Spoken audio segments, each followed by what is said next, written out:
महोदय, अध्यक्ष महोदय, मी आज राज्यपालांच्या अभिभाषणावर बोलायला आपल्यासमोर उभा आहे. अध्यक्ष महोदय,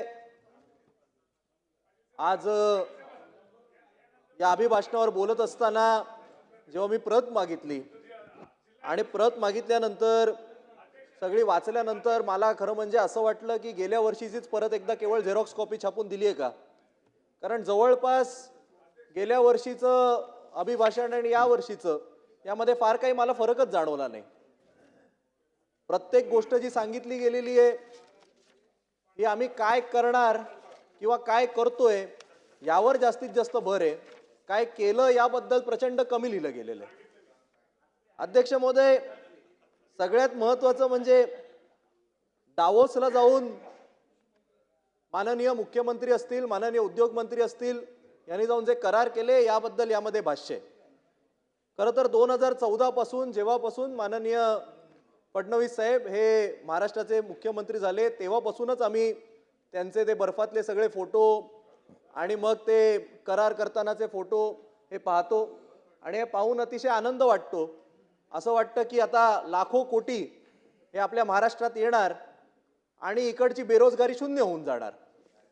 पण प्रत्येक वेळी जेव्हा पाहतो तेव्हा जे काही करारांचा आकडा असतो त्याच्यासमोर एक शून्य वाढलेला असतो. पण त्याचं पुढे काय होतं हा सगळ्यात मोठा प्रश्न आहे.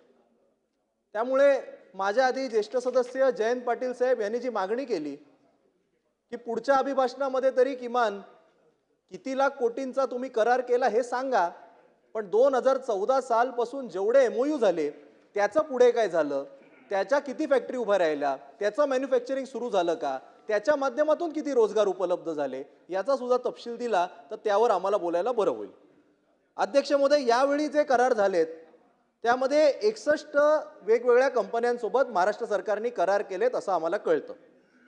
पण धक्कादायक बाब ही आहे 61 पैकी 45 कंपन्या या आपल्या देशातल्याच आहेत.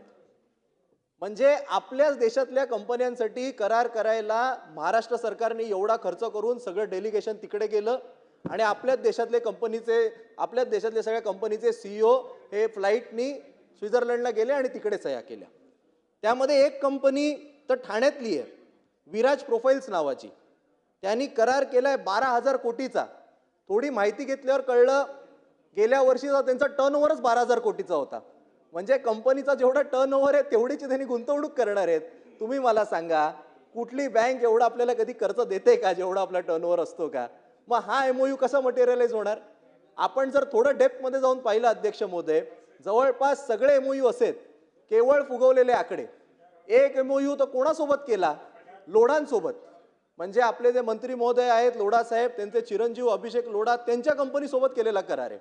मला वाटतं हा जर करार करायचा होता मुख्यमंत्री महोदयांनी केवळ एक फोन केला असता तर अभिषेक लोढा हे मंत्रालयाच्या 6व्या माळ्यावर त्यांच्या केबिनमध्ये येऊन बसले असते आणि हा करार हा तिकडेच झाला असता. आपल्याला डावोसला जाऊन हा करार करण्याची गरज नव्हती.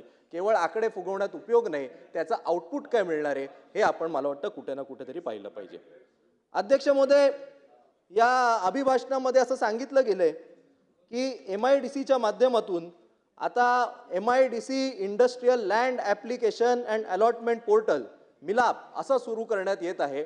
म्हणजे जर एखाद्याला प्लॉट हवा असेल तर या पोर्टलच्या माध्यमातून त्याला ॲप्लिकेशन करता येईल.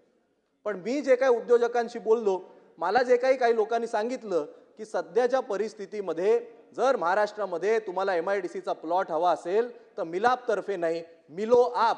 आपको महाराष्ट्र में प्लॉट चाहिए तो पहले मिलो आप, पहले आके मिलो फिर देखेंगे क्या होगा, अशी कुठेतरी परिस्थिती तयार झालेली आहे. अध्यक्ष महोदय, पुढे अभिभाषणात सांगितले की ॲग्रिकल्चर शेतीचं मॉडर्नायझेशन करायला आम्ही आर्टिफिशियल इंटेलिजन्सचा वापर करणार, AIचा वापर करणार. पण आज वस्तुस्थिती काय आहे अध्यक्ष महोदय?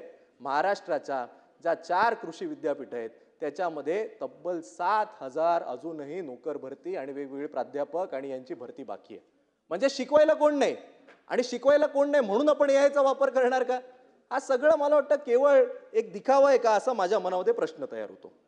पुढे सांगितलंय की MSRDCच्या माध्यमातून आता समृद्धी महामार्ग हा पालघरपर्यंत घेऊन जाणार. खरं म्हणजे हा समृद्धी महामार्ग नक्की कोणाच्या समृद्धी करताय हा सुद्धा एक खूप मोठा प्रश्न आहे. पण ठीक आहे, हा पालघरपर्यंत जात असेल तर आनंदाची गोष्ट आहे. पण MSRDC नवीन रस्ते बनवते ते ठीक आहे, पण आत्ताच्या MSRDCच्या स्वतःच्या रस्त्यांची परिस्थिती काय आहे यावर कधीतरी शासन विचार करणार का, हा सुद्धा माझ्या मनामध्ये प्रश्न आहे.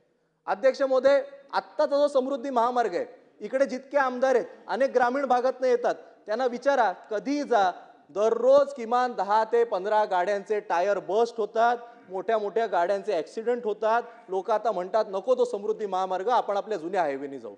अध्यक्ष महोदय, पुणा मुंबई एक्सप्रेस हायवे काही दिवसांपूर्वी 30 तासांचा ट्रॅफिक जाम झाला, तेव्हा त्याची चर्चा झाली, तेव्हा त्याची बातमी आली.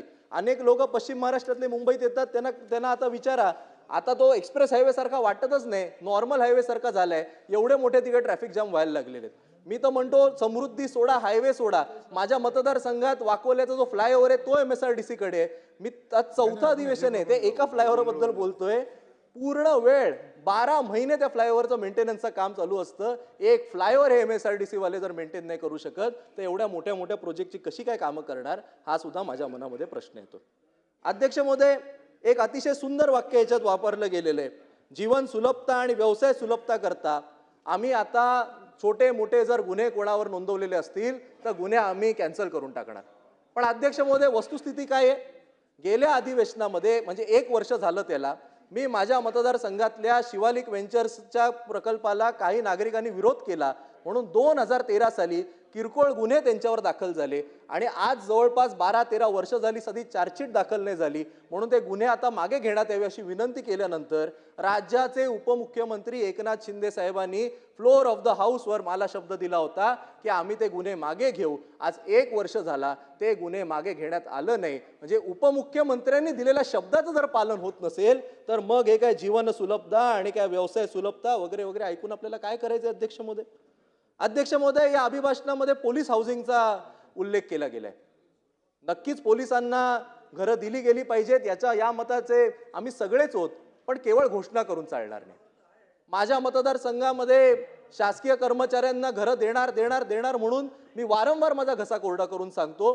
विधानसभेच्या निवडणुकीच्या पूर्वी आपलंच सरकार होतं, केवळ मुख्यमंत्री उपमुख्यमंत्र्यांची अदलाबदल झाली, त्यावेळी GR काढण्यात आला, सांगण्यात आलं की प्लॉट देऊ. आज 1 वर्ष झाला, अजूनही वांद्र्यामधल्या शासकीय कर्मचाऱ्यांना आपण सदा प्लॉट देऊ शकलो नाही. अध्यक्ष महोदय, प्लॉट द्यायचा होता, जागा उपलब्ध आहे, आता जुनी शासकीय वसाहत आता जमीनदोस्त करण्यात येत आहे, एका बाजूला तिकडे नवीन हायकोर्ट उभं राहतंय. माझं म्हणणं आहे तुम्ही देऊन टाका ना, 96 एकरची जमीन आहे, 10 एकर आमच्या शासकीय कर्मचाऱ्यांना देऊन टाका, काय त्याच्यामध्ये मोठं आहे? पण द्यायला जी दानत लागते ती कुठेतरी या सरकारमध्ये दिसत नाही. गेल्या अधिवेशनामध्ये जेव्हा मी लक्षवेधी मांडली, मला धक्का असा बसला की PWD मिनिस्टर शिवेंद्रराजे भोसले साहेब म्हणून गेले की हो आम्ही देणार, पण कुठे MMR मध्ये देऊ, GR मध्ये सांगितलं वांद्र्यात देऊ, फ्लोअर ऑफ द हाऊसवर सांगितलं MMR मध्ये देऊ. म्हणजे तुम्ही देणार की नाही आणि कधी देणार? आणि जर तुम्ही दिलेला शब्द काढलेला GR पाळत नसाल तर मग या पोलीस हाऊसिंगच्या तुमच्या ध्येय धोरणावर तरी आम्ही विश्वास ठेवायचा का? अध्यक्ष महोदय, हा मनामध्ये प्रश्न तयार होतो. खरं म्हणजे जर पाहिलं तर प्रत्येक जे काही एवढे मुद्दे आहेत त्या सगळ्या मुद्द्यांवर बोलण्यासारखं आहे. मला सुद्धा माहिती आहे माझ्यानंतर अनेक आमदारांना बोलायचं आहे, त्यामुळे मी काही फार मोठं लांबण असं लावणार नाहीये. पण अध्यक्ष महोदय, मला एक धक्का लागला की एवढं सगळं सांगितलं गेलंय पण क्लायमेट चेंज या संदर्भात काहीच सांगितलं गेलं नाही, वातावरणीय बदल काहीच मोठी घोषणा नाही. आज अध्यक्ष महोदय, मुंबईची हवा गेले 1 वर्षापासून मुंबईतला प्रत्येक आमदार, तो सत्ताधारी असो किंवा विरोधक असो, तो ओरडून ओरडून सांगतोय की आमच्याकडे लोकांना श्वास घेऊ शकत नाहीत. वांद्रे जो माझा मतदारसंघ आहे हा मुंबईमध्ये आज सगळ्यात दूषित हवेचं ठिकाण म्हणून प्रसिद्ध झालेलं आहे. माझ्या मतदारसंघात BKC आहे, कलेक्टर ऑफिस आहे, SRA आहे, म्हाडा आहे, एवढी सगळी सत्तेची ठिकाणं असून सुद्धा सामान्य नागरिकांना श्वास घेता येत नाही. बुलेट ट्रेनचा प्रकल्प माझ्याच मतदारसंघामधनं सुरू होतोय, एवढं सगळं असताना सुद्धा आपल्याला श्वास घेता येत नाही, अशी परिस्थिती आहे. करायचं काय? आत्ता इकडे खरं म्हणजे मंत्री योगेशजी कदम बसलेले, ते आत्ताच बाहेर गेले. त्यांचे MPCBचे जे आमचे चेअरमन आहेत ते त्यांचेच बंधू आहेत. माझी त्यांनाच विनंती खरं म्हणजे मी करणार होतो की MPCB करते काय, आपण यावर काय कारवाई करणार आहोत? महानगरपालिका काय करते माहिती आहे अध्यक्ष महोदय? एक नवीन मशीन आणले, ते मशीन धूळ फिरवते, म्हणजे पुढच्या चाकाने ती धूळ अशी फिरते ब्रशनी आणि मागच्या हवेने ती परत तिकडेच सोडते. म्हणजे एवढं हास्यास्पद आहे सगळं काम की ह्यावर आपण काय प्रिव्हेंटिव्ह मेजर्स घेतलेत हेच कळत नाही. कधीतरी एकदा आयुक्त, उपायुक्त, ॲडिशनल आयुक्त आम्हाला रस्त्यावर दिसतात, कन्स्ट्रक्शनच्या ॲक्टिव्हिटी 5 दिवस थांबवतात, 6व्या दिवसापासून जैसे ते. सरकारचं धोरण काय आहे? AQI सुधारणार कसा? आज ज्येष्ठ नागरिकांना ब्रॉन्कायटिस सारखे जे त्रास होत आहेत, लहान मुलांना जे त्रास होत आहेत, यावर तुमचं धोरण काय? हे खरं म्हणजे या अभिभाषणामध्ये येईल असं मला वाटलेलं, पण त्याही संदर्भात काही झालेलं नाही.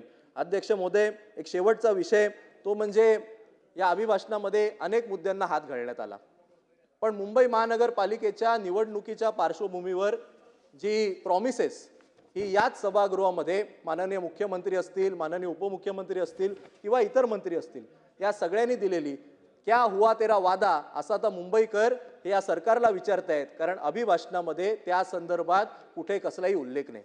अध्यक्ष महोदय, केंद्र सरकारच्या जमिनींवर ज्या झोपड्या आहेत, ज्या चाळी आहेत, ज्या वस्ती आहेत, याचा पुनर्विकास कसा होणार हे आम्ही वारंवार जेव्हा विचारतो त्यावर करू करू करू केवळ एवढंच उत्तर मिळतं, त्यावर अजूनही धोरण नाही. माझ्या मतदारसंघामध्ये जे डिफेन्स लँड आहे त्या डिफेन्स लँडच्या झोपड्यांचा पुनर्विकास कसा होणार हे विचारल्यावर निवडणुकीच्या पूर्वी माननीय मुख्यमंत्री साहेब म्हणालेले, काळजी करू नका, आपण लगेच करू. निवडणुका झाल्या, आपल्याला बहुमत मिळालं, आता ज्यांनी आपल्याला बहुमत दिलंय त्यांना तुम्ही घरं देणार का? त्यांना तुम्ही न्याय देणार का? तुम्हाला विरोधकांचं पडलं नाहीये, पण ज्यांनी तुम्हाला जिंकवलं, ज्या मुंबईकरांनी तुम्हाला पहिल्यांदा मुंबईमध्ये सत्ता दिली, त्यांना तरी तुम्ही न्याय देणार का? हा प्रश्न माझ्या मनामध्ये. आज रेल्वेच्या जमिनींवर अनेक झोपडे आहेत, त्यांचं पुनर्वसनाचं काय होणार? आणि त्यामुळे महत्त्वाच्या विषयांना बगल देऊन केवळ मोठे मोठे शब्द, आजकाल ही फॅशन झाली आहे, काय झालं की त्यामध्ये AI लिहायचं, नवीन टेक्नॉलॉजीचा वापर करणार लिहायचं, मोठे मोठे शब्द टाकायचे, पण मूलभूत गोष्टींकडे दुर्लक्ष करायचं. आणि म्हणून मला वाटतं या सगळ्यांवर लक्ष दिलं पाहिजे. ड्रग्सचा मुद्दा हा किती महत्त्वाचा आहे मला वाटतं सगळ्यांनीच सांगितलेलं आहे. मी जास्त बोलण्याच्या ऐवजी मी काही ज्या काही रील बघितल्या, माननीय सदस्य योगेश सागर साहेबांनी काही ड्रग्सवाले त्यांच्या मतदारसंघात पकडून दिले, बोरिवलीचे आमदार आहेत उपाध्याय साहेब, त्यांनी काही मला वाटतं ड्रग्सवाले पकडून दिले. जर सत्ताधारीचे मतदारसंघात अशी परिस्थिती असेल, जर पोलीस त्यांचं ऐकत नसतील, त्यांचे गृहमंत्री असताना सुद्धा आमदारांना रस्त्यावर उतरून ड्रग्स पकडायला लागत असतील, तर मग आम्ही काय बोलायचं? त्यामुळे या विषयावर जेवढं बोललं तेवढंच कमी आहे असं मला वाटतं. आणि म्हणून हे जे काही फसवं संपूर्ण हा जो काही भाषण आहे याचा मी निषेध व्यक्त करतो. आपण मला संधी दिली म्हणून मी आपले आभार मानतो. धन्यवाद.